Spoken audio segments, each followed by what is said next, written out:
여러분 안녕하세요. 지난 시간에 문자란 글을 표기하기 위한 수단이다. 그래서 잉카의 쿠프 같은 것은 문자로 보기 어렵다. 물론 우리는 흔히 결승 문자 이렇게 얘기를 하죠. 문자는 표의 문자와 표음 문자로 나뉘고 대표적인 표의 문자는 한자이다. 표음 문자는 다시 한글처럼 자음과 모음으로 나뉘는 대부분의 음소 문자와 일본어 같은 음절 문자가 있다고 설명했습니다. 지난 시간에 복습을 했다면 충분히 기억하고 이해할 겁니다. 아직 잘 안 되는 학생들은 이전의 동영상을 좀 더 차근차근 메모해 가면서 반복하기 바랍니다.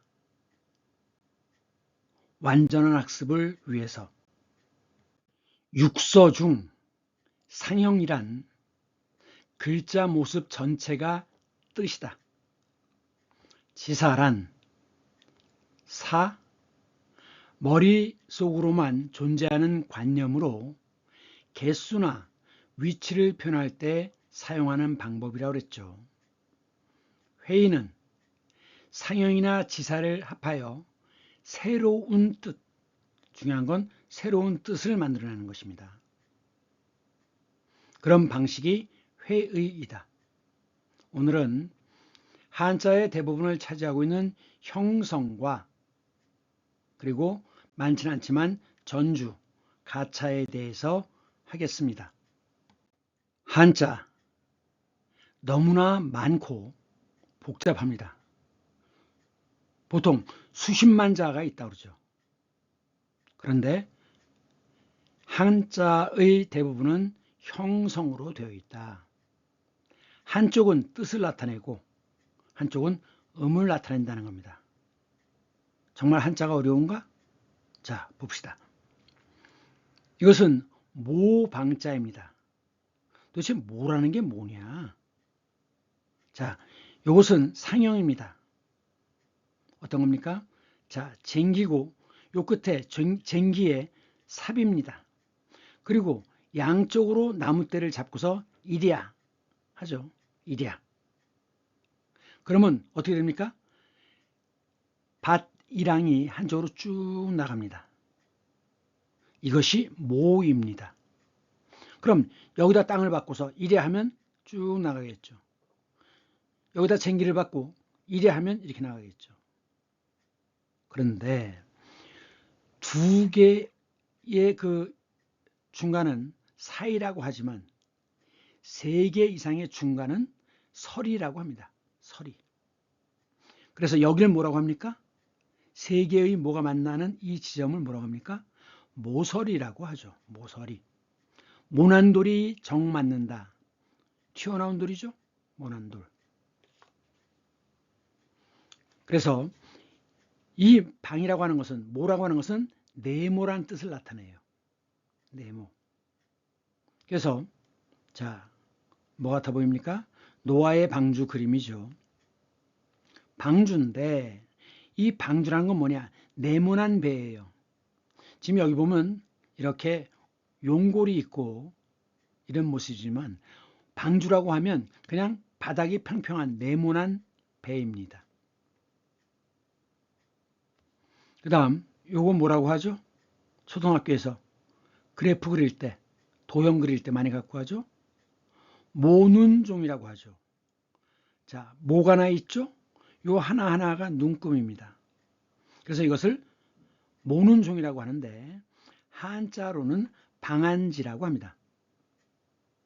안은 눈 아니에요. 요 하나하나가 눈이라고 부르는 거죠. 옛날에는 섣달 금음날에 마당에다 채를 걸어놨어요. 왜 채를 걸어놨느냐? 나쁜 귀신이 마당을 거쳐서 집으로 들어오다가 마당에 채가 걸려 있죠. 그러면 그 귀신은 그 채 구멍을 하나하나 다 세본답니다. 얼마나 많아요? 그래서 그걸 세다 보면 닭이 꼬끼요 하고 울고 그 나쁜 귀신은 도망간다는 거죠. 아무리 막강한 귀신도 작은 양을 닭이 꼭 끼워가고 온다는 건 뭐죠? 이제 머지않아 동이 튼다는 겁니다. 해가 뜬다는 거예요. 양입니다. 물러나야죠. 그 다음 이러한 대형을 방진이라고 합니다. 사각으로 되어 있죠. 지금 이것은 마케도니의 팔랑크스라고 얘기하는 건데, 이 알렉산더의 아버지는 군인들을 양성할 때 직업 군인을 두었습니다. 그 당시 전투는 어떻게 했는데, 농사 짓다가 장사하다가 전쟁이 나면 자기가 구입한 칼과 방패를 들고 전쟁터에 나가는 거예요. 돈 많은 사람들은 말을 타러 나가겠죠. 그래서 귀족들은 기병이 되고 평민들은 보병이 되는 겁니다. 그런데 그전에는 이렇게 방진을 짜긴 했지만 이 알렉산더의 아버지는 이 창의 길이를 3배로 했대요.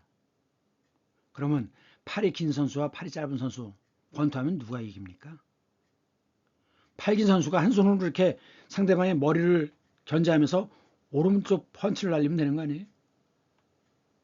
그래서 3배의 길이로 늘려야 되는데 길면 길수록 유리하니까 이것을 농사짓던 사람이 그걸 할 수 없죠. 그래서 직업 군인을 두었던 겁니다. 지금 보세요. 창이 한 층, 1층, 2층, 3층, 4층 이렇게 돼 있죠. 그럼 이 긴 창을 그럼 어떻게 하느냐? 앞에 사람이 창을 겨누지만 그 바로 뒷줄에서 그 창의 뒤를 잡아주는 겁니다. 그래갖고 상대방이 여기서 창 길이가 요만하겠죠. 여기 서 있으면 그냥 찔러버리는 거죠. 그래서 알렉산더가 아버지의 팔랑크스를 이어받아 가지고 전 세계를 정복하는 주요한 전략으로 썼던 겁니다. 이것이 마케도니아의 팔랑크스예요. 그 다음 이제 요것이 음입니다. 기본자예요. 기본자. 그럼 거기에 변이나 부수가 붙어가지고 뭐가 붙어가지고 방이라고 다 읽는데 뜻이 달라집니다. 그럼 왼쪽에 있는 건 뭐냐? 언덕 부자를 간략히 쓰면 이렇게 써요. 그럼 언덕 위에서 뭘 하겠어요? 지키겠죠? 그래서 지킬 방자예요. 국토방위, 동사무소에서 근무하는 군인들도 방위라고 하죠. 또는 민방위, 방공호, 이건 비행기 공습으로부터 공중이죠. 비행기로부터 방어하기 위한 것입니다. 호는 참호, 방풍림, 계속 센 바람이 불어오면 농사를 지을 수가 없어요. 그래서 동해안을 가보시면 해안을 따라서 소나무가 쭉 심어져 있죠. 그것이 방풍림입니다. 방범창, 도적을 막기 위한 창, 이것이 방범창이죠. 방파제, 파도를 막기 위한 뚝입니다. 방파제. 그 다음 방수, 이 시계는 방수야. 영어로 워터프루프 이렇게 얘기하죠. 막을 방자입니다. 물을 막아요. 제방, 아까 방파제라고 했죠. 제방, 이 제방이 바로 뚝입니다. 보통 이제 뚝방이라고 얘기하는데 1960년대에 그 농촌 경제를 파탄내 가지고 그래가지고 도시에 산업 노동자를 싼 값으로 공급하기 위한 정책을 펼칩니다. 그래서 그때 60년대에 일어났던 것이 이촌향도예요. 즉 농촌을 버리고 떠나서 향도, 도시로 향하는 거죠. 왜? 이때는 농사를 지으면 지을수록 빚만 늘어나니까. 그래서 그 사람들이 서울로 부산으로 대도시로 가가지고 그러면 이제 어쨌든 살 곳이 있어야 되잖아요. 그래서 학고, 요거 상자입니다. 자, 밑에는 얼굴상 서로상자인데 위에 대나무죽이 들어갔어요. 그래서 대나무로 만든 상자인데 이것이 일본 발음으로 학고입니다. 학고. 그래서 그 집 없는 사람들이 그냥 뚝방 위에다가 그 과일 상자 이런 그런 학고를 가져다가 집을 얼기설기 짓고 그 안에 살았어요. 그래서 그런 집을 학고방이라고 하는데 이 앞에 하를 띄고서 그냥 꼬방 이렇게 얘기합니다. 그래서 뚝방 위에 늘어서 있는 그 마을, 동네를 꼬방 동네라고 해요. 그래서 나중에는 여기도 안 되니까 산 높은 곳으로 올라가죠. 그래서 달동네가 됩니다. 달에 제일 가까운 동네, 달동네. 하여간 이 학고라고 하는 것은 상자란 뜻이다. 그 다음 이게 들어가면 집과 관련이 있습니다. 집. 그래서 집에 있는 거 안방 건넌방 할 때 안쪽으로, 요건 우리말이죠. 고유어예요. 건너다 할 때 건넙니다. 안방 건너방 할 때 쓰는 거고, 이것은 손입니다. 손이에요. 그래서 손으로 놓는 겁니다. 방학, 이때는 학을 놓아야죠. 방학인데 학원 다니면 반칙입니다. 방생, 잡혀서 죽게 되어 있는데 그 생명을 놓아주는 것, 구해주는 것, 그래서 부처님에게 덕을 쌓는 것, 이것이 방생입니다. 보통 음력 초파일에 많이 하죠. 노을방자입니다. 방화, 불을 놓는 거죠. 불 지르는 거. 그래서 방화범. 그 다음에 방포, 대포를 놓는 겁니다. 즉 대포를 쏘는 거예요. 그래서 대포를 쏘는 것을 방포라고 합니다. 방포. 왼쪽은 실입니다. 그래서 실자질 방자입니다. 요즘은 잘 안 쓰는 말인데 실을 잔다는 건 뭐냐? 옷감을 짠다는 뜻이에요. 옷감. 그래서 방짓기가 있고 방적기가 있습니다. 우선 적은 왼쪽에 실이 들어갔죠? 그래서 실을 짜는 것이 방적기고 그 실로 천을 짜는 것. 직은 모직. 그러니까 털로 만든 천이 모직이죠. 면직. 면으로 목화로 짜는 것이 면직이죠. 그래서 이 직은 왼쪽에 실사가 들어가서 천이라는 뜻이에요. 그럼 옛날에 여자들이 주로 하던 일이 뭐였죠? 옷감 짜는 거죠. 그래서 직녀입니다. 견우와 직녀. 견우는 끌다란 뜻이에요. 소를 끌다. 그러니까 견우란 목동이고 직녀란 여자들이 하는 일, 옷감이 짜는 일입니다. 그 다음 모방, 털로 실을 짜는 것, 옷감 짜는 것, 모방. 그 다음에 서로 다른 그 천을 가지고 옷감 짜는 것, 이것이 혼방입니다. 그러니까 뭐 모방, 모와 화학섬유 이렇게 해서 짜는 것들, 이런 거죠. 그게 혼방입니다. 방은 왼쪽은 사거리의 왼쪽입니다. 그러니까 사거리가 이렇게 돼 있죠. 이 중에서 이 왼쪽, 이것이 바로 요글자가 되는 겁니다. 그러면 사거리에서 뭘 하는 거냐? 사거리에서 헤매는 겁니다. 헤맬 방자예요. 그래서 방황하다라고 할 때 쓰는 글자입니다. 방황. 자, 황자도 역시 천황이라고 할 때 황자에 왼쪽에 사거리가 들어갔죠? 방황. 그 다음, 이것은 왼쪽이 말씀언입니다. 그러니까 안녕하세요, 계세요 하고 말을 하면서 찾아 들어가는 거죠. 그래서 이것은 찾을 방자예요. 그렇기 때문에 가정 방문한다. 교회에선 교우의 집을 찾아가는 걸 뭐라고 합니까? 심방이라고 하죠. 심이라는 것도 역시 찾을 심자예요. 찾을 심.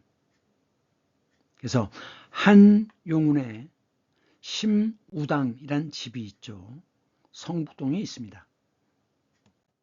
형성, 한쪽은 뜻, 한쪽은 반드시 기억해야 합니다. 이것은 왼쪽에 계집녀가 들어갔죠. 이 가부장 사회에서는, 북의 사회에서는 여자 계집녀가 들어가면 안 좋은 의미와 연결시킵니다. 그러니까 이런 한자는 바로 북의 사회에서 만들어진 한자겠죠. 어쨌든 알짱거린다 그래서 방해한다는 뜻입니다. 그래서 방해하다, 알짱거리면서 해를 입히는 거죠. 방해하다. 회방, 회는 훼손하다, 물건을 못 쓰게 만드는 거, 부서지게 만드는 거, 이게 회입니다. 훼손하다. 위에는 풀초죠. 꽃입니다. 그래서 아름답다, 꽃다울 방자인데 방년 18세, 꽃다운 나이란 뜻이죠. 그래서 그 방년 18세의 엉덩이가 방댕이래요. 농담입니다. 그 다음 이제 차에서 냄새 나니까 뭘 놔둡니까? 방향제를 놔두죠. 방향제. 아름다운 좋은 향기. 제 중요합니다. 어이는 이건 약이란 뜻이에요. 아이는 재료란 뜻이지만 어이는 약이란 뜻입니다. 어이와 아이를 혼동하면 안 됩니다. 그 다음 왼쪽에 있는 것은 고기육입니다. 고기육. 고기육을 다른 글자랑 합할 때 왼쪽에 쓰면 마치 달월처럼 보여요. 하지만 왼쪽에 들어간 것은 전부 다 고기육이다. 몸과 관련이 있다. 그래서 지방방자입니다. 지방이 뭐예요? 기름이죠. 그래서 지방. 그래서 수지, 물에 녹는 기름, 이게 수지죠. 유지, 유는 이제 기름에 안 녹는 거죠. 물에 안 녹는 거. 그래서 지방, 둘 다 왼쪽에 고기육이 들어갔죠. 요것이 오른쪽은 머리, 중심 지자라는 거 아시죠? 그런데 이 달월이 오른쪽에 붙으면 이것은 시간을 나타냅니다. 옛날엔 달을 기준으로 시간을 측정하는 음력이었으니까. 지금부터 100년 전에는 거의 대부분이 음력으로 따지는 겁니다. 갑오경장 이후에 양력이 조금씩 쓰기 시작한 거예요. 그러니까 초파일 이렇게 하면 이건 다 음력입니다. 추석 8월 15일 당연히 음력으로 따지는 거죠. 설날 음력 1월 1일이죠. 그래서 시간과 관련되는데 이게 그 기자입니다. 그것이라고 할 때. 영어로 하면 this에 해당돼요. this. 그런데 여기에 달월이 들어가면 때 기자입니다. 그래서 때를 약속하는 것, 기약 없는 때를 약속하지 못한다는 거죠. 그 다음 레포트 제출하는 기한, 때를 한정하는 거죠. 산란기, 알을 낳는 시기. 이 산란기에는 금어를 하죠. 물고기 잡는 행위를 금지시킵니다. 왼쪽에 사람인데 이건 오른쪽은 노을 방자로 이미 만들어진 글자에다가 다시 사람인을 더한 거예요. 그래서 사람의 흉내를 낸다는 뜻입니다. 그래서 모방하다. 이 모라고 하는 것은 규범, 틀, 모범이에요. 모범. 그래서 고3들의 경우에는 학교에서 모의고사를 보죠. 의는 흉내낸다는 뜻입니다. 그러면 모의 할 때 모는 뭐냐? 학력고사를 의미합니다. 학력고사를 흉내내서 그런 뜻이에요. 그러니까 이 모라는 건 기준이 된다는 뜻입니다. 기준. 그래서 어떤 것을 본을 뜨는 것. 이것이 모방입니다. 왼쪽에 흑토가 들어가니까 이것은 흙이 쌓인 뚝입니다. 뚝. 그래서 뚝마다 골짜기마다 그것을 방방곡곡이라고 얘기하죠. 그 다음 밑에 사람 모방자가 들어갔고 그 위에 높을 고자가 들어간 겁니다. 높을 고자 밑에가 없어졌죠. 방자가 대신 들어갔어요. 거기에 이제 사람인이 들어가면 사람이 옆에서란 뜻이에요. 사람이 옆에서. 그래서 곁방자입니다. 그래서 곁에서 구경만 하는 것, 볼관자죠. 구경만 하는 것, 이것이 방관이죠. 그리고 옆에서 도와주는 것, 이것은 방조입니다. 그래서 범죄를 방조한다. 그렇기 때문에 옆에서 도와주는 죄인을, 범인을 방조범이라고 얘기합니다. 그 다음 연극에서는 독백이 있어요. 백은 희다는 뜻도 있지만 말씀이란 뜻이 있습니다. 그래서 접근하면 발포함, 그리고서 부대장 백 이렇게 써놓죠. 주인 백, 말하다란 뜻입니다. 그래서 혼자 말하는 게 독백이죠. 그런데 이것은 곁에 말하는 거예요. 뭐죠? 그러니까 이 곁은 누구냐면 관객입니다. 연극에서 관객. 그러니까 무대 위에 다른 배우는 못 듣는 거로 하고 약속하는 거죠. 관객들만 듣는 거로 약속된 말, 이것이 방백입니다. 그러면 무대 위에 등장인물끼리 주고받는 말은 뭐라고 그래요? 대사라고 하죠. 대사. 그 다음 나무목이 들어갔습니다. 사람이 들어갔지만 여기는 나무목이 들어갔어요. 그래서 나무 판자를 의미합니다. 그래서 판자에 글을 써서 알리는 거죠. 그래서 방을 붙이다. 12월 3일 10시 30분으로 계엄을 선포한다 라고 방을 붙이는 거죠. 옛날엔 라디오 이런 것도 없었기 때문에 글을 써서 나무판에다가 붙였어요. 그것이 방입니다. 그러면 이제 과거 시험을 볼 때 그러면 시험 봐가지고 합격하면 급제를 하는 거죠. 급제. 그 중에 최고로 높은 점수를 받으면 장원급제이고, 그런데 그 방을 붙이는데 그 방의 이름이 없어요. 낙은 떨어질 낙자죠. 그래서 시험에 떨어지는 건 뭐라고 합니까? 낙방이라고 합니다. 낙방. 한자 어렵지 않아요? 그런가 봅시다. 이거는 도울양자입니다. 실제로는 쓰지 않는 글자예요.